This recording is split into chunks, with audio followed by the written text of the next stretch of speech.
So hi guys, welcome to another vlog na naman po tayo.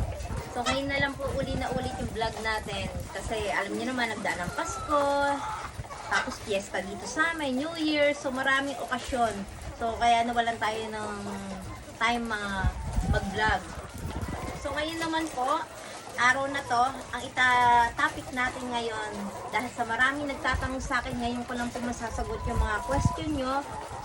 Mga nagtatanong sa akin kung magkano po ang nagastos ko sa ganitong kaliit na RTL natin, dito sa maliit na poultry natin. So bago ko po sagutin yung question nyo, ay shoutout muna tayo doon sa mga new subscriber natin na nanonood ng ating video kay Miss Juliet B. Juan from Hong Kong. So nanonood po siya ng ating video. At saka po si Covering OFW Vlogs from South Korea.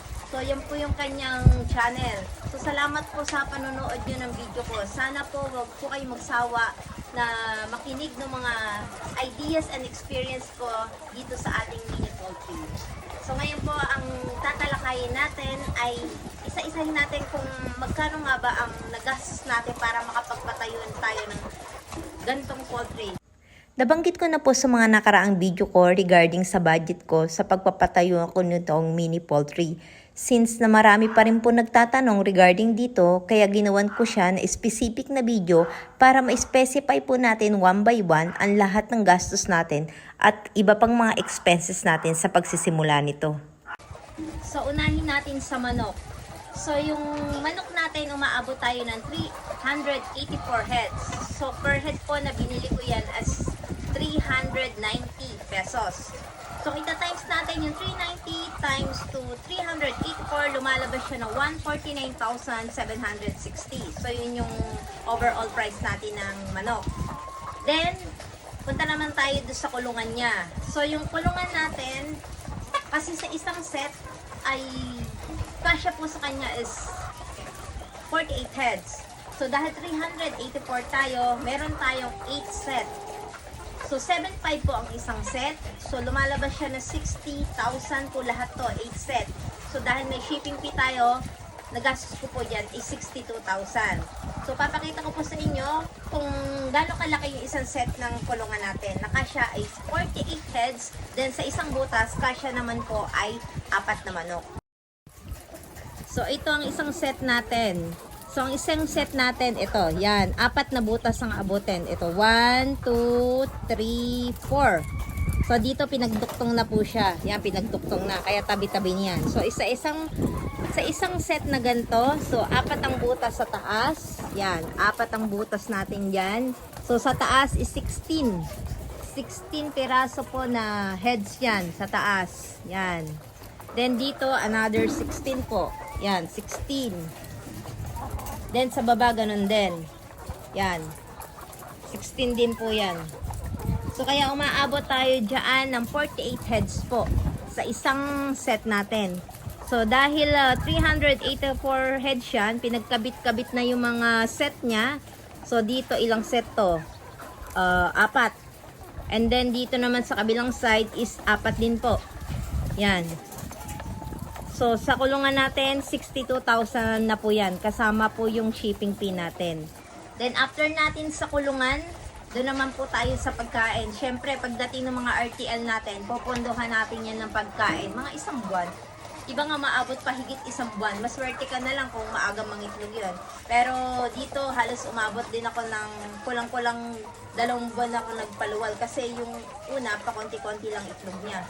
So, syempre, dahil magsisimula ka, kailangan nakabudget na yung pang 1 buwan mo na paluwal sa pagkain. So, ang pagkain ko na inuubos nitong 384 heads ay 36,960. Kasi po, ang isang sako ay 1,540. So, dahil 24 sako ang nauubos niya sa loob ng 1 buwan, kaya umaabot siya ng 36,960. So, sa pagkuha ko po ng feeds, hindi po ako kumukuha ng pag 1 buwan. Yari, order ako, gusto ko na 24 stock. Sa 1 buwan yan, hindi po. Ang ginagawa ko, quincenas ko, kumuha ng feeds. Una, 12 muna, and then another 12 po. Kasi, mahirap po yung ma-stock yung feeds natin. maganda yung bago yung darating ang feeds natin.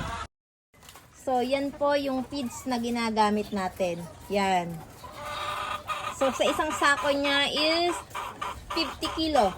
Then, punta naman tayo dun sa vitamins. Kasi, syempre, kailangan prepared na yung vitamins natin. Unang-una, bibili tayo dyan ng electrolyte. Kasi, bago lang yung dating yung mga manok natin. So, mga stress yan. Kasi, from other location, nilipit siya sa isang hindi familiar na location. So, sa biyahe pa lang, stress na sila. So, bibilan natin yan ng vitamins na electrolyte para hindi sila masyadong stress. So, syempre, meron din tayong gagamit din tayo ng Bitmin Pro, then Egg 1000. Yan yung mga karaniwan din ginagamit na vitamins ng ibang mga nag-RTL. So, sa vitamins po, mga budget ko dyan is 2.5. Binadgetan ko na yun sa isang buwan 2.5. Kasama na yung bumili rin ako ng pang-disinfect para just in case na merong mga virus dito sa poultry, i-disinfect na natin para mahirap na kasi magkasakit yung mga manok. And then, syempre, magsisimula tayo. Nag-budget na rin ako dyan ng pangbili ng ipa ng palay. Yung iba ginagamit pusot, pambudbud sa mga ipot ng manok para hindi siya masyadong mabaho. Kasi yung iba, wala nilalagay. Kaya minsan pag pumasok ka sa poultry, maamoy, hindi maganda ang atmosphere niya. So kami, ang nilalagay po namin dyan, ipa ng palay, binubudburan namin yan.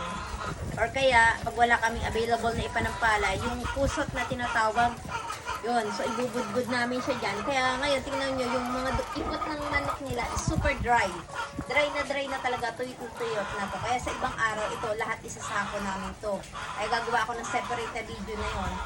Sa budget naman natin doon sa tray, syempre kailangan natin ng tray. Nag-budget na po ako dyan ng 400 pesos para sa pambili natin ng tray. So, kailangan kasi ready na pag nangitlog sila.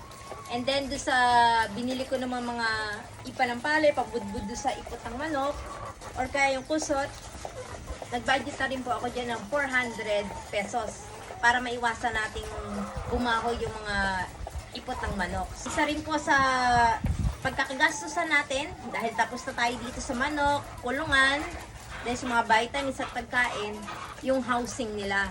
So dito po sa housing, minsan nagkakatalo dito kung magkano ang mga nagagamit. Merong mas matipid na materials, merong gumagamit ng kawayan, sukahoy, diyan po nagkakatalo. So depende sa inyo kung paano nyo po mababudget yung sa housing nila, paano kayo makakatipid.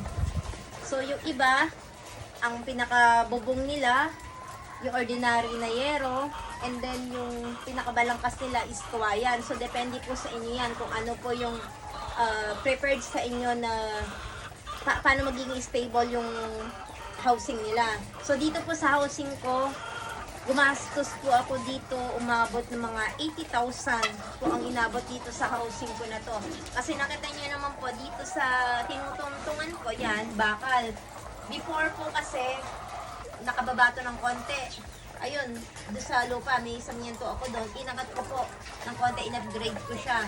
So, kaya nagkaroon ako ng additional na gastos dito dahil pinataasan ko, nilagyan ko ng bakal. So, umabot tayo dito ng 80,000. And then, dito sa mga paligid natin, nilagyan ko po siya ng steel matting. Yan. Steel matting po. Ito po yung steel matting natin. Ayan ang mga steel matting po natin. Yan. Nakapaikot po. Nakapakaikot po yung mga bakal natin. Yan. Nakapaikot po yung mga bakal natin dyan. So, dito sa bakal, nasa 12,000 mahigit na rin na gastos ko dyan. Yung iba po, hindi bakal ang ginagamit. Iba, gumagamit lang ng kulambo or yung net na manipes. Okay lang naman po yun. Wala naman pong problema. Dito po kasi kaya naging bakal yan kasi may mga alaga po kasi ako ditong kambing. Kaysa ma-stress yung mga manok ko, pinaharangan ko po siya ng bakal para wala po makakapasok. At totally secured po tong area. Dahil mayroon tayong pintuan dyan, may padlock yung gate, walang sino man pwedeng makapasok dito. Kundi kami lang po ang makakapasok. Pag pumasok kami dito, may mga sarili-sarili po kami susi. So, yun. Kaya medyo lumaki-laki yung budget natin dito sa pagpapagawa ng housing natin. Bukod pa po doon yung labor. Kasi yung labor ko, siguro aabutin ako 30. Medyo mahal siguro. Sa isip ng iba, medyo mahal. Dahil nga po nagpa-upgrade din ako dito ng kulungan natin. So, suma total ko nasa 30 yung labor natin. And then, kaya ko sinasabi na halos nagastos ko dito is 400 tao mahigit. Kasi po, syempre, meron tayong mga miscellaneous na na nabili din dito sa pagsisimula natin. Hindi lang naman porket nagsimula ka, manok, kulungan, housing, okay na. Meron din tayo ibang mga nabibili dito. Katulad dito, wala kasing ilaw dito sa bukid. So, ang ginamit ko dito, solar. Bumili po ako ng solar dyan, magkabit. Daan yung solar ko dito, meron din sa harap at sa likod. So, syempre, para sa miscellaneous natin yon, wala tayong electricity. Siguro baka soon, palagyan ko, hindi pa ako sure. Pero dito, mas nakakatipid naman tayo sa solar. So, dito, bumili rin kasi ako ng galong. Tapos yung pang-spray namin, pang-disinfect, bumili din ako nun. Para sigurado tayo, mag-budget na tayo ng 400, kasama na dun yung ibang mga miscellaneous fee na possible na mabili natin dito. So, kaya sana, sa mga nagtatanong, nasagot ko po yung mga tanong na kung magkano yung nagastos ko sa ganito. So, depende po sa inyo kung paano na lang din po kayo makakatipid. Sa housing yan, nakakatipid kayo. Depende sa inyo kung anong materials po ang gagamitin nyo. Pero sa manok at kulungan, sa feeds, hindi naman tayo nagkakaiba ng price. Nagkakatalo lang po sa housing. Yan po yung listing ng gastos natin. So sana po, nakatulong po yung mga idea ko na na-share sa inyo, sa mga gustong magsimula. Sana nakakuha po kayo ng idea sa akin sa pag-aalaga ng RTL. So salamat po ulit sa panonood ng video ko. Hanggang sa muli po na another video natin, sana po makinig pa rin po kayo. So salamat po.